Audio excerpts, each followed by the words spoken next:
Hi, I wanted to do a quick video on testimonial truth because it seems to be the most important aspect of my work to me, and I think it's still not understood at all by most people. And so I thought I'd give you a little quick context of why I worked on it. I actually understood most of Propertarianism by 2009 or 2010.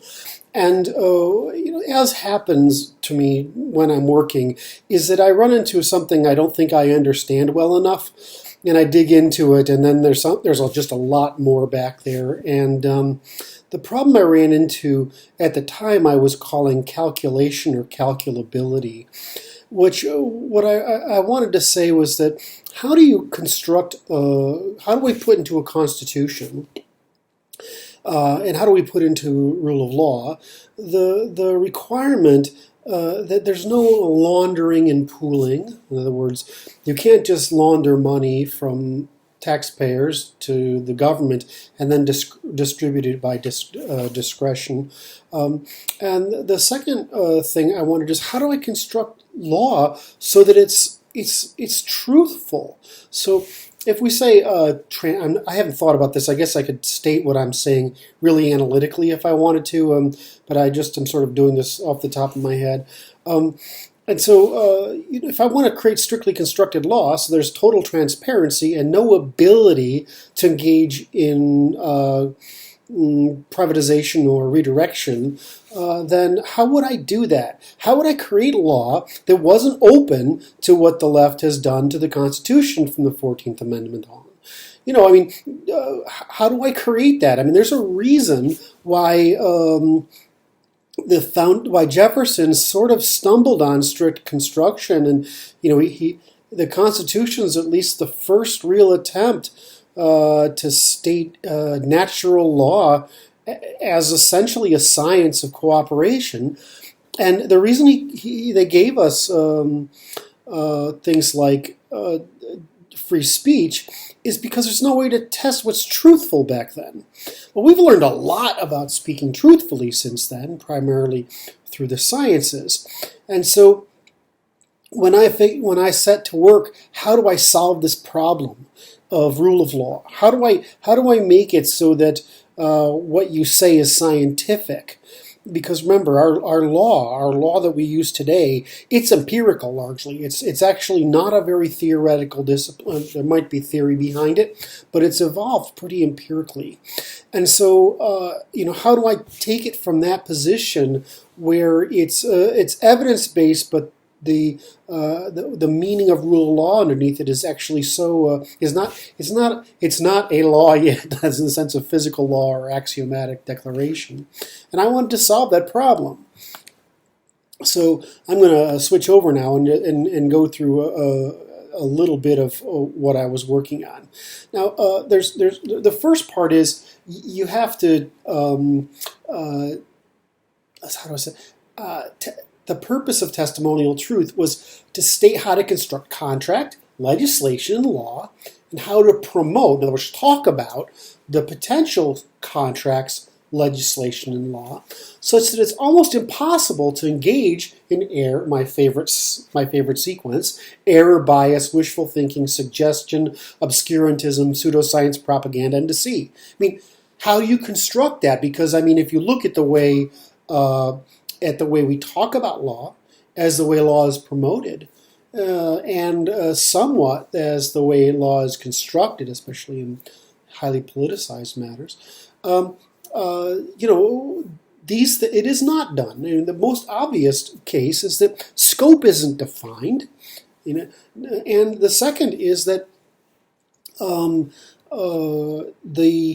only is scope not defined, but there's no deduction from first principles. In other words, there's no statement of how do I have the permission under natural law to make this contract, legislation, or law. So,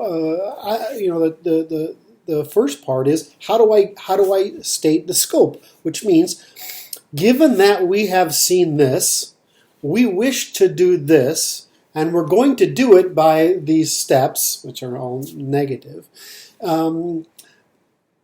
And the process for doing that shall be this. In it's not. This is why I said programming is so important, because programming requires you to declare each operation, and this is why programming has been changing the mind of mortal man during this century, really, is that we actually think differently, because you can't, just as most people went through when they first used computers, and most people still go through today, we've had this tremendous transition where you actually have to think about every single step, because you can't assume anything. You can't say, well, the computer will understand that like other people do. Well, it's the same problem with law. If you can leave it up to the other person to just understand it, it's not operational yet. It's open to interpretation, which means it's open to abuse. So instead of having laws that are interpreted, we should be constructing laws, each one of them, every time we come up with a new expansion, that addresses this from first principles, and then clearing general rules over time. And this is my basic objective with testimonialism, is to make this a truthful and scientific process. In other words, complete the Enlightenment empirical project, the Enlightenment legal process, by taking our original Indo-European empirical, natural, judge-discovered law and turning it into political science. In other words, literally a science, the science of cooperation. Now, once we have testimonial truth, in other words, once we know how to get rid of error, bias, wishful thinking, suggestion, obscurantism, pseudoscience, propaganda, and deceit. I repeat this stuff all the time because I want it to stick. I like, as you know, I really like spectrums, and I really don't like ideal types. So whenever I want to get a point across, I try to discuss something either as an set of operations or as a spectrum. So once we have testimonial truth, we can treat information, just like we do air, land, and water, as a commons. And we can grant people universal standing in matters of the commons, and we can preserve universal applicability of law to all people. So this creates a market for both the opportunity to issue ideas and juridical offense against the fraudulent and harmful ideas. Now, scientists do this largely already, and they lose their careers over it because that's the field they're in. But there's no reason we couldn't take this to putting skin in the game and having to warranty it, so that anybody who tried to use the public market of information to engage in fraud, theft, in order to avoid cooperating together on by conducting exchanges, in other words, majoritarianism. If we had anybody do that, then we should be able to prosecute them for it. And so this would mean you'd be very careful about whether you were going to. You're already careful about. We already know about screaming fire in a packed theater, but it's the same thing when you scream, "This is an injustice," or "This is morally wrong," or whatever. When you're talking about matters of public funds and public rules, public behavior. So I would like to make it difficult, as difficult it was for the aristocracy in the past, like to return it to being different for not only the aristocracy, but for the public intellectuals and for the people who debate these matters. Now,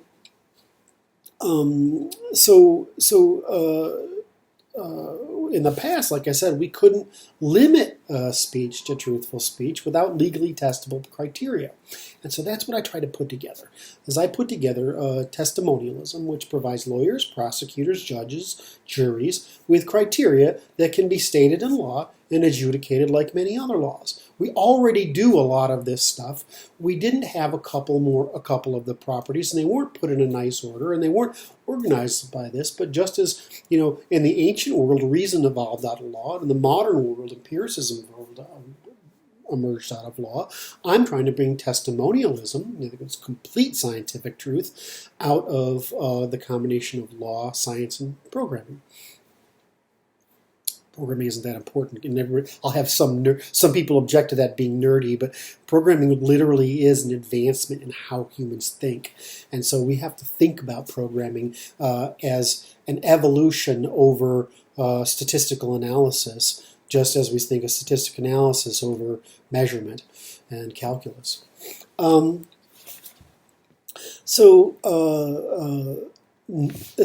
next important point I'd like to make is that just like when we talked about when we invented reason, that created a rapid change in the productivity of mankind and affected all civilizations that follow it. And in fact, just as religion was a reactionary movement to the invention of Arianism or aristocratic egalitarianism, most of the reaction we saw in the years that followed the 5th century BC, a lot of that is attributable to be a counter-reaction to, certainly Christianity is, a reaction to, it's a reaction to the development of reason.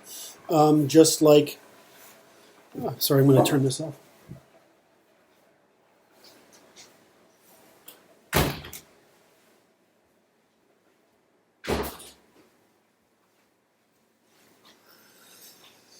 So we had a reaction to the development of reason. We had a reaction to the development of empiricism, and the reaction to empiricism was, of course, all the other Enlightenments: the French Counter-Enlightenment, which they call the Enlightenment, it's a Counter-Enlightenment; the German Enlightenment, which is a Counter-Enlightenment to the Empirical Enlightenment; the Jewish Enlightenment, which is a Counter-Enlightenment to the Enlightenment; and the truncated Russian Enlightenment which was literary, but it was somewhat, I'm not sure it was a counter-Enlightenment, but it was sort of usurped by the Jewish Enlightenment through Bolshevism.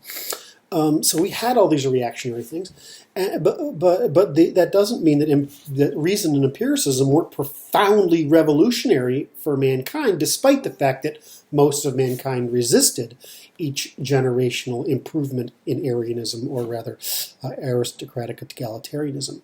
Well, I also think that the innovation that we talk about here, which is testimonialism, is again as great an innovation over empiricism as reason was over myth and analogy, and as empiricism was over reason.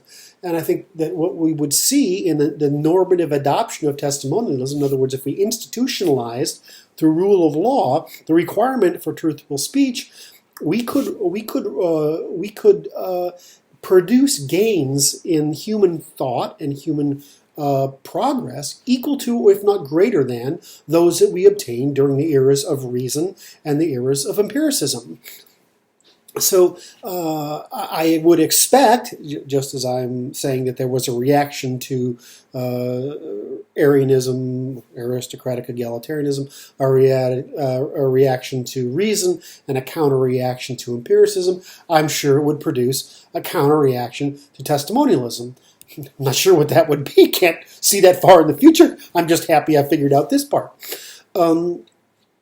So I think we would see those reactions, but I also think that we would obtain those tremendous innovations. Now, let's go back, and I just want to revisit one other point here. Just as we went back in history and we saw the evolution of, we went from the evolution of religion, which is really rule by inclusion-exclusion. It's very imprecise. You can include people and exclude people.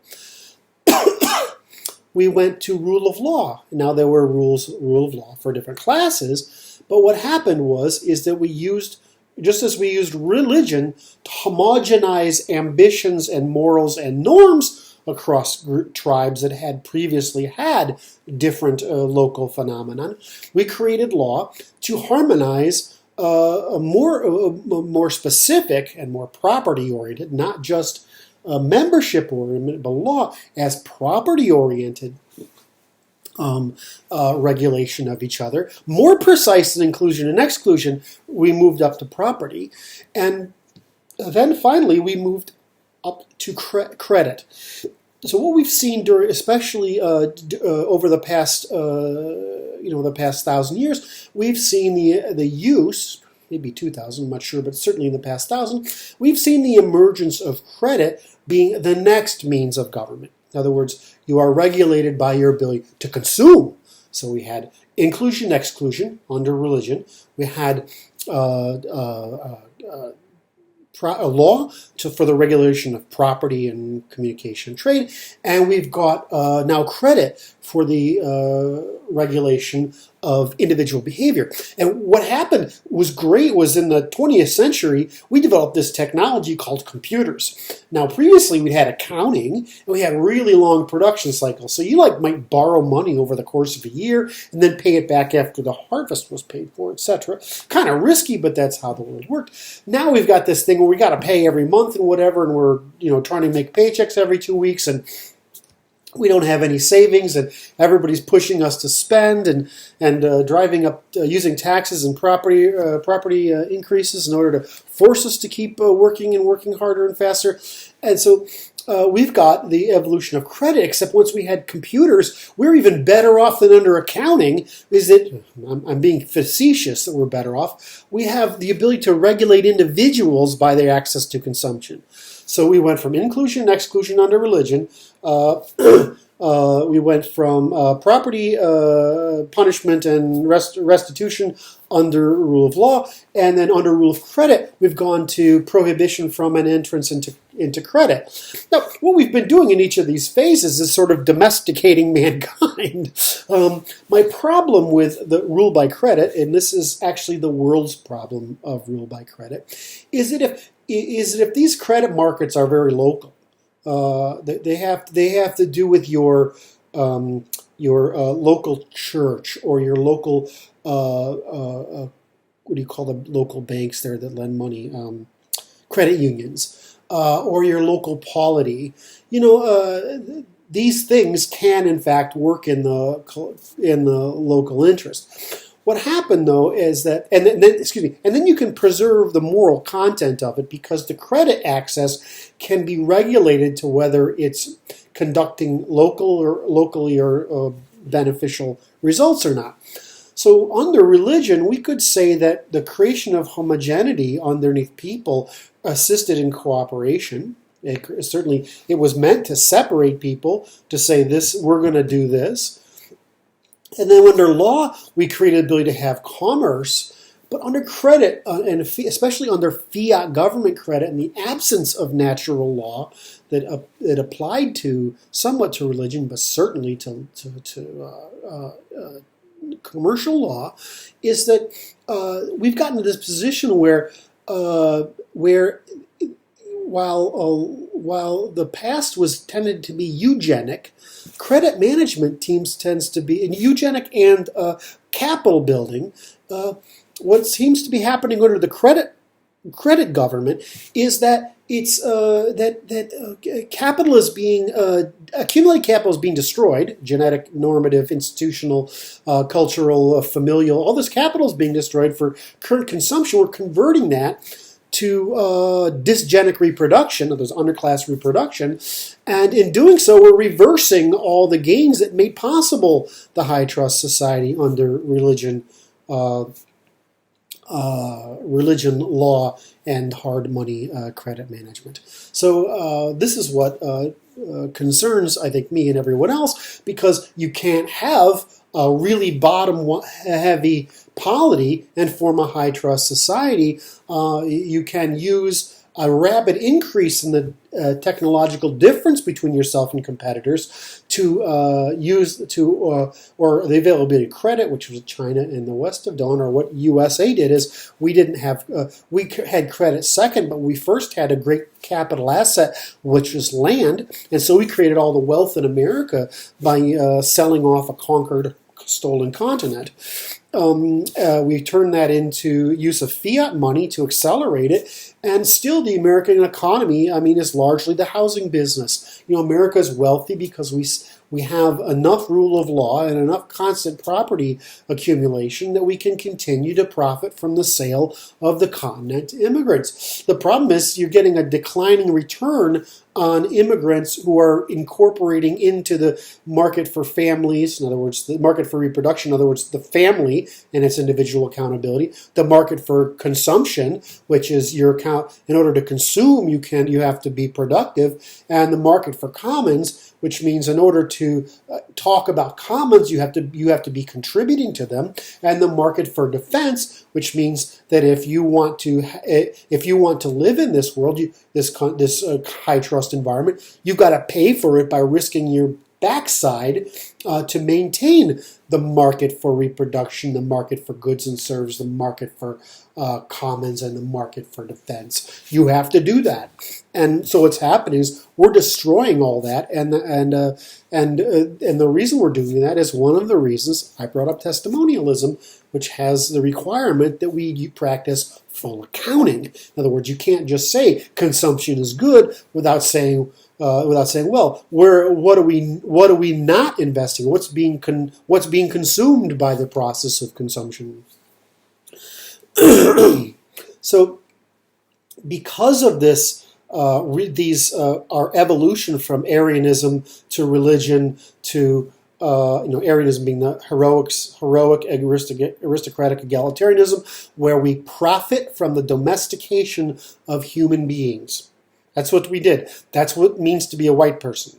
The white person, or a Han, profits from the use of tribal high trust to organize, domesticate, and profit from the incremental domestication of generations of human beings out of parasitism and into productivity. And this generally ends up as a change in the rate of maturity, the degree of maturity, and the distribution of sexual dimorphism between different tribal groups. And if you see that this is how the world looks today, the world is demarcated by intelligence and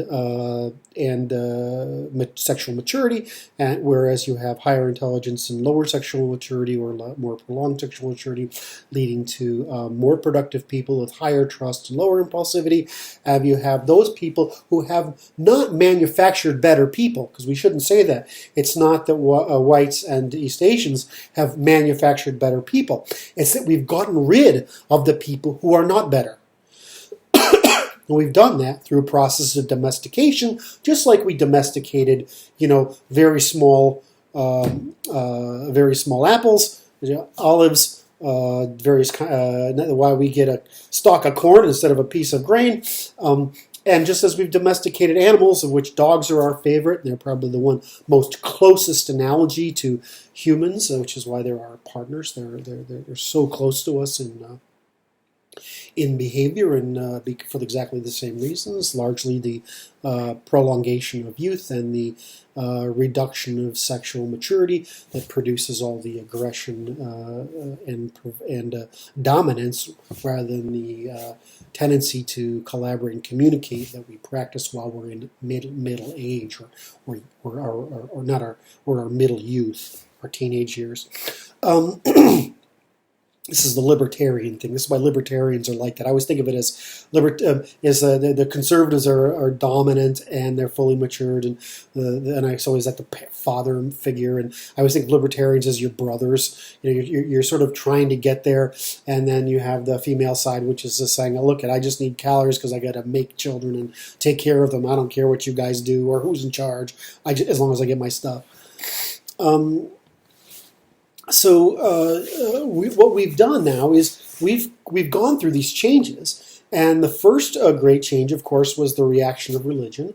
The second, in other words, the fragmentation from natural religions to authoritarian religions to keep people together. We then had the development of reason, and we came out with the combination of Jewish, Babylonian, and Egyptian mysticism as a false promise of utopia after death. which was sold to women in the underclasses who were both ignorant and unaccountable, and they bought it up and they overwhelmed us. And then we came up with empiricism, which resulted in the French Revolution, try to preserve the old order, the German Revolution, try to preserve the old order, and the Jewish pseudo-scientific revolution, which was again a promise of utopian falsehood based on pseudosciences this time, instead of authoritarian pseudosciences, might I add, instead of based on mystical deceptions based on a pseudoscientific deception, promise of a false utopia.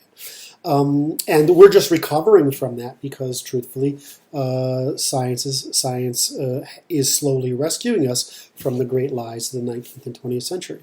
And so what I see testimonialism doing is, again, pushing back with Arianism, with aristocratic egalitarianism, with truth, with science, with empiricism, with correspondence with the reality, and with meritocracy, and with domestication. In other words, ongoing domestication, so that in the heroic mind of the Aryan Indo-European aristocratic egalitarians, we are trying to make ourselves into the gods that we envision, because gods are not something separate from us. They're just supermen, and we can build ourselves into supermen, and that's what tends to drive our metaphysical heroic value judgment, whether we understand it or not.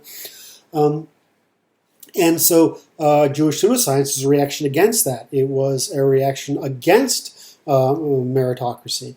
And so what we see now is the reaction, my reaction, testimonialism, is to take science further and prohibit, incrementally suppress deception the way we use empiricism to incrementally suppress mysticism, the way that we used reason to suppress what in the ancient world would probably allegorical, allegorical, historical, mythical moralism. In other words, tradition that didn't correspond to reality. We countered with reason.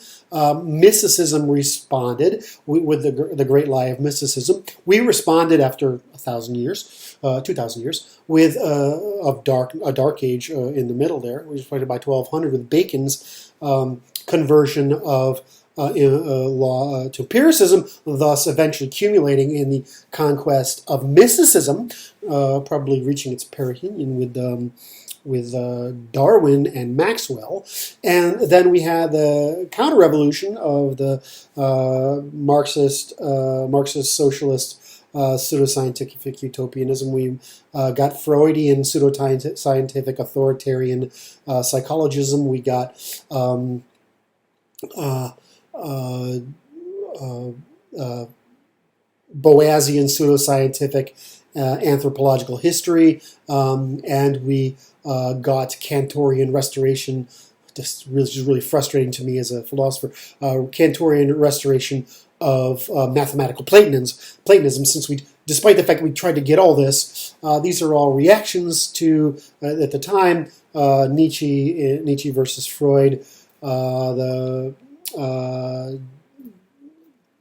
Bose versus Darwin, and Marx versus the classical liberal economists, capitalists. The 20th century, we really failed because we had the next wave came out from the Frankfurt School, which didn't realize they couldn't succeed with pseudoscience, so they just went to outright lying, and they just criticized everything, gossip, rallying, and shaming.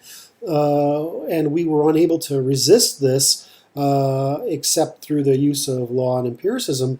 And so by the 1960s, what we get is the Johnson and